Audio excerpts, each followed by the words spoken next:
Hi dear students, hope you will be fine. आज का जो हमने लेक्चर डिस्कस करने जा रहे हैं दैट इज़ द एंटोमोलॉजी. ये हमारा एक स्पेसिफाइड सब्जेक्ट है. Entomology, morphology, physiology and ecology. हम इसमें से एंटोमोलॉजी की क्लासिफिकेशन को डिस्कस नहीं कर रहे, हम जस्ट उसकी मॉर्फोलॉजी के बारे में डिस्कस करेंगे. फिजियोलॉजी है और ऑन इंसेक्ट्स की इकोलॉजी है. First of all I want to tell you कि एंटोमोलॉजी में हमने डिस्कस क्या करना है. That is a branch of zoology concern with the study of insects. Zoology की ब्रांच है, इंसेक्ट के साथ डील करेगी. इसमें बाकी हमने कोई ऑर्गेनिज्म को डिस्कस नहीं करना, हमने क्रस्टेशियंस को डिस्कस नहीं करना, हमने मायरापोडा को डिस्कस नहीं करना. हमने सिर्फ इंसेक्टा को ही डिस्कस करना है कि उसकी मॉर्फोलॉजी, फिजियोलॉजी और इकोलॉजी के बारे में हमने डिस्कस करना है.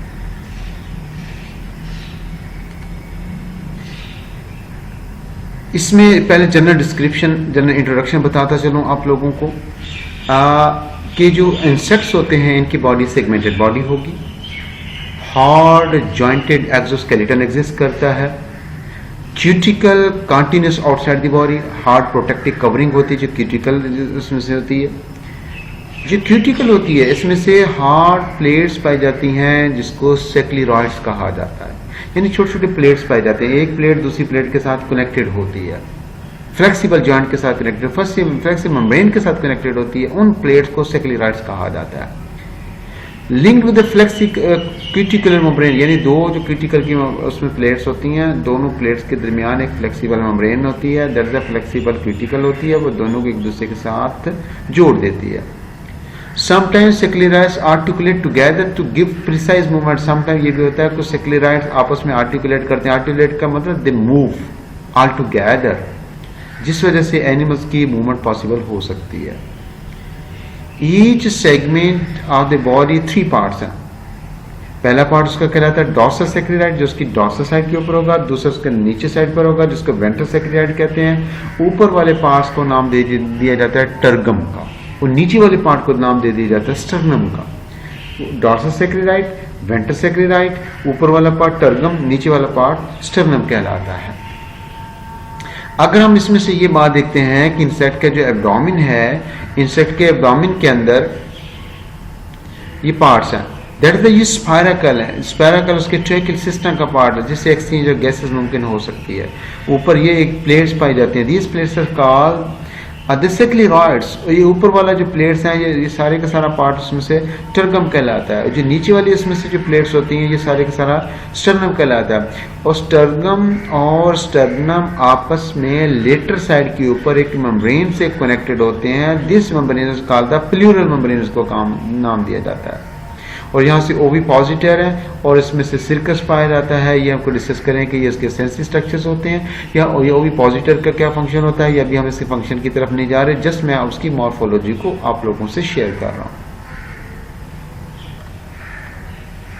अब इसमें से इस बात को डिस्कस करते हैं. जो टर्गम होता है jointed of ventral sclerite, that is ventral sclerite को स्टर्नम कहते हैं. जो प्रीवियस स्लाइड में मैंने बता दिया, टर्गम और स्टर्नम एक लेटरल मेम्ब्रेन के साथ कनेक्टेड होते हैं. उस लेटरल मेम्ब्रेन को प्लूरल मेम्ब्रेन का नाम दिया जाता है.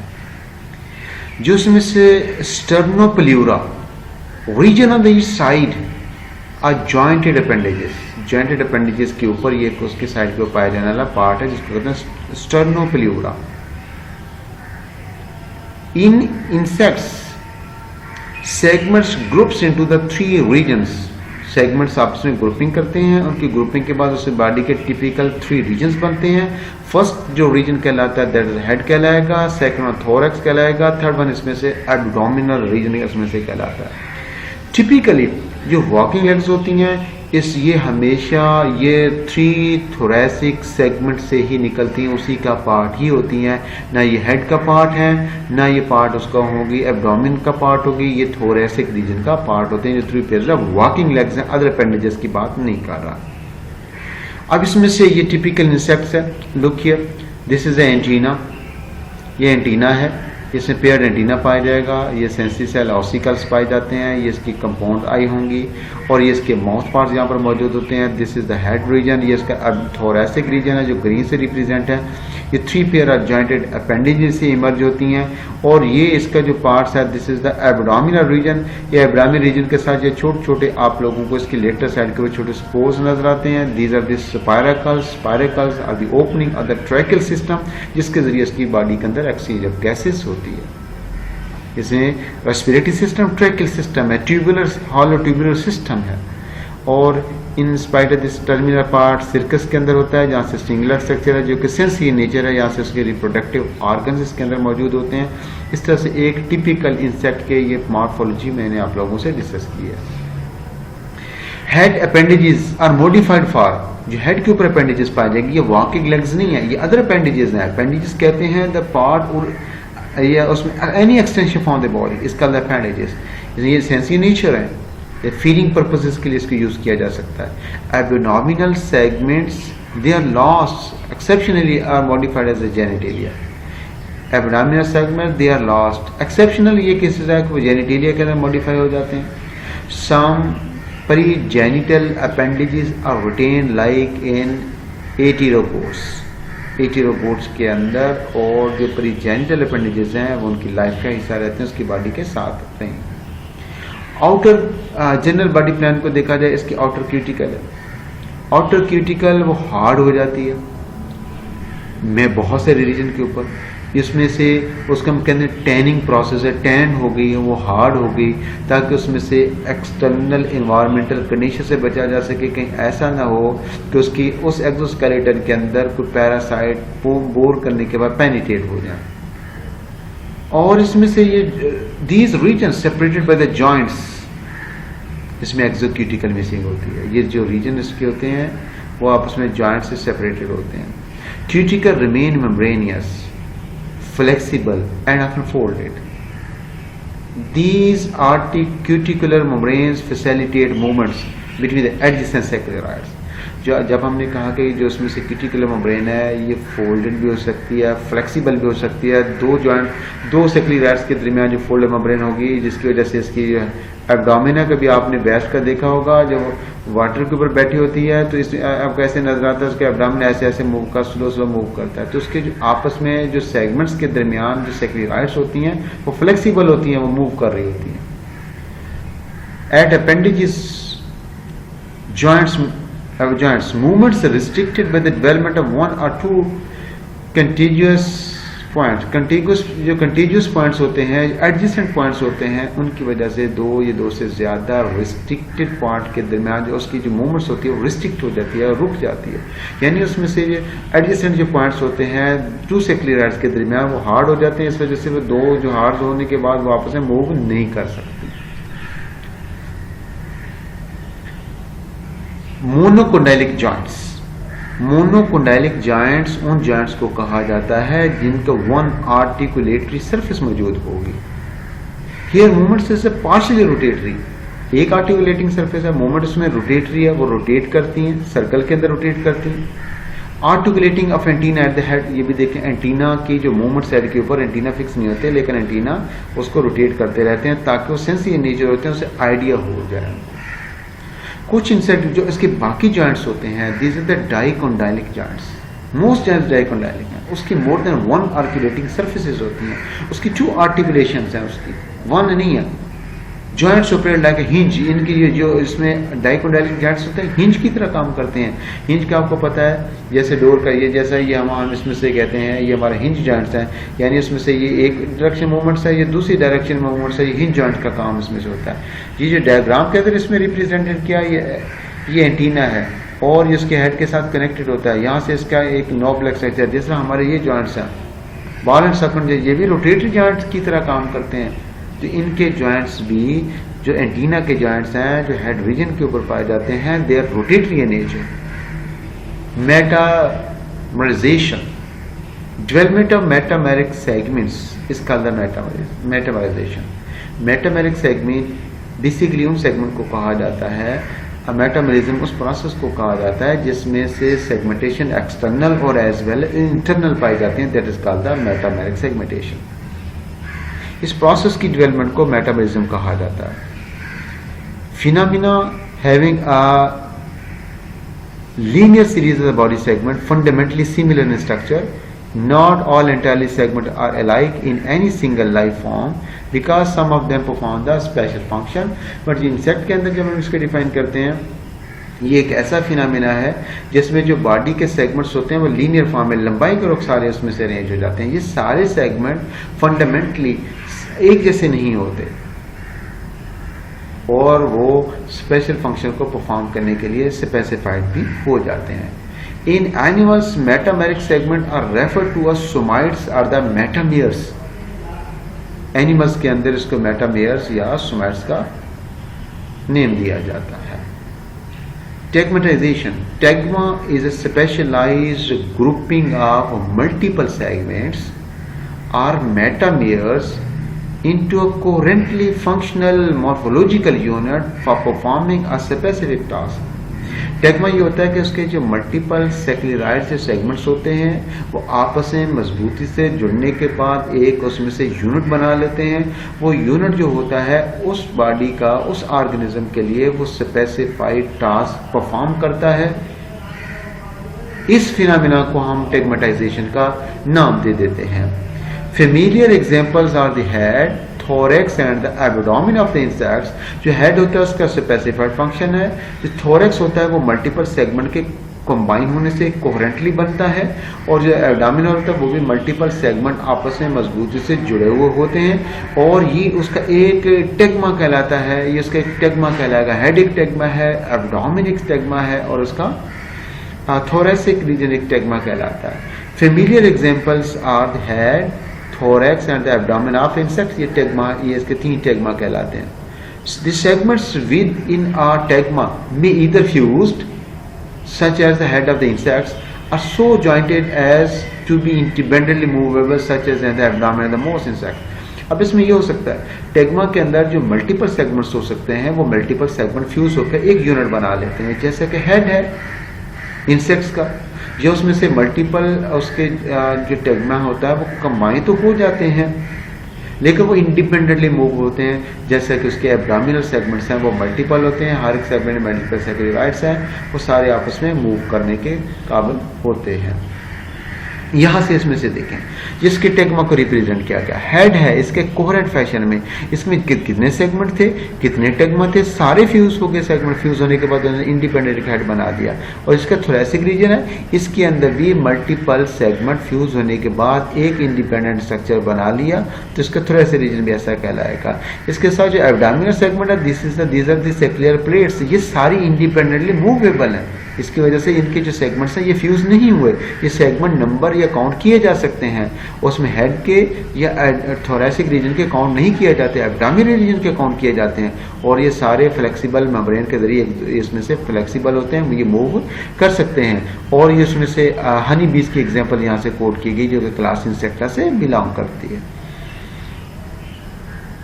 ये इसमें से ग्रॉस हापर है, ये भी इसमें इसी क्लास से बिलोंग करता है, इंसेक्टा से बिलोंग करता है। इसका हेड एक टेगमा है, थोरेसिक एक टेगमा है और इसमें से एब्डोमेन एक टेगमा है। इन ऑर्गेनिज्म के अंदर 2 पेयर ऑफ विंग्स पाए जाते हैं, फ्रंट विंग्स भी होते हैं और इसके हाइंड विंग्स भी होते हैं जो कि फ्लाइट के अंदर इसमें से रिस्पॉन्सिबल इसमें होंगे। और ये भी इंटरेस्टिंगली यहाँ से आपने देखे जितनी भी लेग्स होती हैं ये सारी की सारी अब बता चुका हूँ कि थोरेसिक रीजन से ओरिजिनेट होते हैं। First pair, second pair, third pair ये originate from the thoracic region. Tegmosis. The development of the distinct tegmata is believed to be the feature of the evolution of the segment animals, especially in the arthropods. जो distinct टिग्मेटा है, जो distinct इसका part है जो कि head, thoracic, abdomen जो इसके distinct है, ये इसको बिलीव किया जाता है ये फीचर है एवोल्यूशन ऑफ सेगमेंटेड एनिमल्स का। ये उसमें एवोल्यूशनरी फीचर है कि उन सेगमेंटेड एनिमल्स के 3 पार्ट्स बन गए। In ancestral arthropods, the body was made up of the repeated segments, each with similar internal organs and appendages.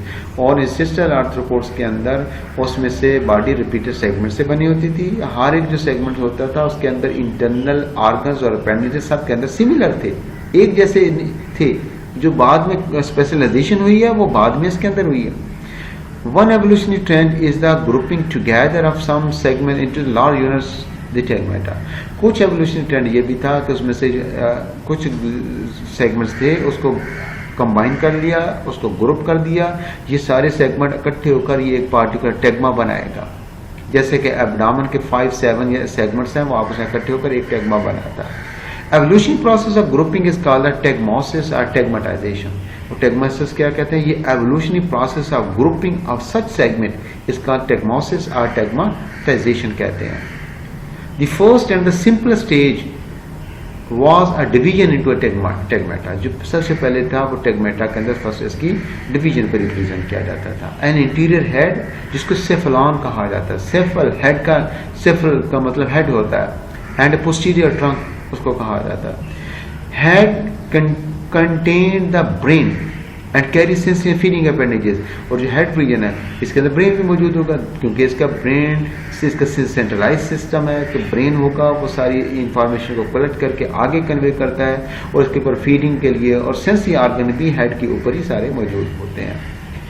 The trunk bore the appendages are responsible for locomotion and the respiration the gills in the aquatic species. अब ये हमने ये बात कर ली, जो head region उसके दो चीज़ें पाई जाती थी। एक तो ब्रेन पाया जाएगा जो सारी बॉडी के मूवमेंट्स को कंट्रोल करेगा, सारे फंक्शन कंट्रोल करेगा। सेंसी स्ट्रक्चर भी होंगे, जो सेंसी स्टिमुलेशन है वो हेड उसमें डिटरमाइन करेगा। फीडिंग अपेंडेजेस भी हेड के ऊपर मौजूद होगी, तो ब्रेन भी हो गया, ब्रेन सेंसी स्ट्रक्चर और उसके साथ फीडिंग अपेंडेजेस 3 इसमें हेड रीजन के ऊपर है। जो ट्रंक रीजन है उसके अंदर वो रिस्पॉन्सिबल है लोकोमोशन का। ट्रंक रीजन वो लोकोमोशन का रिस्पॉन्सिबल है, या उसके साथ गिल्स रेस्पिरेशन का रिस्पॉन्सिबल भी है। जैसे कि एक्वेटिक स्पीशीज हैं उसमें गिल्स पाए जाते हैं ट्रंक रीजन के अंदर, तो ये उसका फंक्शन परफॉर्म करेगा। The almost all modern arthropods trunk is further divided into a thorax. Trunk को पहले हेड और ट्रंक दो रीजन में डिवाइड किया जाता था। एक मॉडर्न आर्थ्रोपोड्स के अंदर ट्रंक को दो फर्दर डिवीजन में डिवाइड कर दिया जाता है, thorax and abdomen, with thorax bearing the main locomotory appendages. Thorax के ऊपर मेन लोकोमोटरी अपेंडेजेस पाए जाते हैं, एब्डोमेन के ऊपर लोकोमोटरी अपेंडेजेस नहीं पाए जाते। इसमें ज्यादातर उसमें से गट या इंटेस्टाइन या ये उसके पार्ट्स मौजूद होंगे। इन सम ग्रुप्स सच एज अरेक्निड्स, जिसमें स्पाइडर, स्कॉर्पियन आते हैं, cephalon, that's head and the thorax are hardly distinct externally and form a single tagma. This is called the cephalothorax or the prosoma। अगर हम इस बात को देखते हैं, अरेक्निड स्पाइडर हैं, जो स्कॉर्पियन है, उसमें हेड और थोरैक्स आपस में फ्यूज होकर एक कंबाइंड स्ट्रक्चर बना लेता है, जिसको सिफेलोथोरैक्स कहते हैं। सिफल हेड को, थोरैक्स थोरैक्स को, इसके दोनों को कंबाइन कर दिया, यानी हेड और थोरैक्स आपस में कंबाइन हो गए, उसका नाम दिया सिफेलोथोरैक्स का, या उसको प्रोसोमा का नाम दिया जाता है। उसमें दो पार्ट्स होंगे, सिफेलोथोरैक्स एंड एब्डोमेन। उसमें हेड, थोरैक्स, एब्डोमेन 3 पार्ट नहीं होते, लेकिन उनके 2 पार्ट्स हैं। उसमें क्या होगा? हेड नहीं होगा, cephalothorax and abdomen. Mites appears to have a single tagma. उसमें माइस के अंदर इसमें सिंगल टेग्मा मौजूद है। No obvious external sign of either segments. उसमें बज़ाहिर ऐसे लगता है कि ऐसे एक्सटर्नल सेगमेंट का कोई साइन वहाँ पर मौजूद नहीं है। और सेपरेट टेग्मा, उसमें से या सिंगल टेग्मा होगा या उसके अंदर सेपरेट टेग्मा होगा, लेकिन वो ऐसे लगता है जैसे कि सिंगल टेग्मा है, बाहर external no sign of either segments or separated tagma, उसका कोई ऐसा बज़ाहिर उसका साइन मौजूद नहीं होता, वो सारा सिंगल टेग्मा रिप्रेजेंट किया जाता है। इस तरह से अगर इसे स्लाइड के अंदर मैं आप लोगों को रिप्रेजेंट करता हूँ, यहाँ से देखें, इसका ये सिफलॉन है, उसका ये हेड कहलाता है, और ये इसका थोरैक्स है, ये रीजन थोरैक्स कहलाता है। ये इसका पेजिडियम है, पेजिडियम इंसेक्ट के उस पार्ट को कहा जाता है जिसके अंदर उसकी एनस मौजूद होती है, दरअसल जिसके अंदर उसका उसमें क्लोएका एनस, इनके अंदर एनस ही मौजूद होगी, एनस मौजूद होती है, उसको पेजिडियम का नाम दे दिया जाता है। टर्मिनल पार्ट इसमें मौजूद होगा। और जो स्टिग्मेटा है, इसके 3 टेगमेटा थे, सिफलॉन है, थोरैक्स है और पेजिडियम है, ये टेल रीजन है। और ये स्टिग्मेटा ट्राइलोबाइड्स है। ट्राइलोबाइड्स उन एनिमल्स को कहते थे जो एक्सटिंक्ट आर्थ्रोपोड्स हैं, एक्सटिंक्ट हो चुके हैं, जो आज सर्वाइव नहीं कर रहे, लेकिन उसके फॉसिल रिकॉर्ड से हमें पता चल जाता है। जैसे मस्कट डोमेस्टिका, ये हाउस फ्लाई है, इसको देखें, ये इसका हेड रीजन है, 3 पेयर्स ऑफ जॉइंटेड अपेंडेजेस है, ये इसका थोरैसिक रीजन है, ये इसका अपेंडिजेस रीजन है। तो इस तरह से इसमें 3 डिफरेंट टेगमेटा इसके अंदर पाए जाते हैं, जिससे उसको रिप्रेजेंट किया जाता है, कलर का इसके अंदर डिफ्रेंसिएशन पाया जाता है। इस तरह से हमने इस प्रोसेस के इस ब्रीफ लेक्चर के अंदर मैंने जस्ट उसकी मॉर्फोलॉजी के बारे में आप लोगों को डिस्कस किया, कि ताकि आप उसके फैमिलाइज हो जाएं। ऐसा ना हो कि मैं आपको डिटेल में पहले बता दूं, आपको उसके मॉर्फोलॉजी के बारे में ना बताओ। तो डेफिनेटली मैंने आप लोगों को इसकी मॉर्फोलॉजी के बारे में यहाँ से रिप्रेजेंट कर दिया। इंसेक्ट्स, टेगमोसिस, 3 फेमिलियर इसमें से टेगमेटा पाए जाते हैं। कौन से? That is a head, 6 segments हैं। थोरैसिक 3 सेगमेंट्स हैं। हेड में से जो टेगमेटा है उसके अंदर 6 सेगमेंट हैं जो फ्यूज फॉर्म में है, और थोरैसिक के अंदर 3 सेगमेंट्स हैं, और एब्डोमिनल रीजन के अंदर 11 सेगमेंट्स हैं। एमसीक्यूज बन सकता है इसमें से। Head is almost in most insect is enclose in a hard heavily sclerotized exoskeleton head capsule articulated with the thorax by the flexible membranous neck। अभी मैंने बता दिया हेड के ऊपर जो इंसेक्ट है वो इनक्लोज होता है हार्ड, हेवीली सेक्लोरोटाइज्ड, यानी उसमें से मिनरल में जो होते हैं वो हाईली डिपॉजिट हो जाते हैं, क्रॉस ब्रिजेस बनी होती हैं जिसको मजीद प्रोटेक्शन प्रोवाइड करते हैं। Exoskeleton head capsule articulated with thoracic by the flexible membranous neck, और जो उसका एक्सोस्केलेटन जो उसका है हेड कैप्सूल है वो उसके फ्लेक्सिबल नेक के साथ वो आर्टिकुलेट करता है। इसके ऊपर माउथ पार्ट्स भी मौजूद होते हैं। थैंक यू वेरी मच कि आप लोगों ने इस लेक्चर को अंडरस्टैंड किया, और मैं आप लोगों से ये एक्सपेक्ट भी करता हूँ कि आप लोग इसको ज़रूर सुनेंगे और उसमें से चैनल को सब्सक्राइब करना मत भूलिएगा। अगर किसी किस्म का कोई क्वेश्चन होगा then you have to mention in the comments. Thank you very much.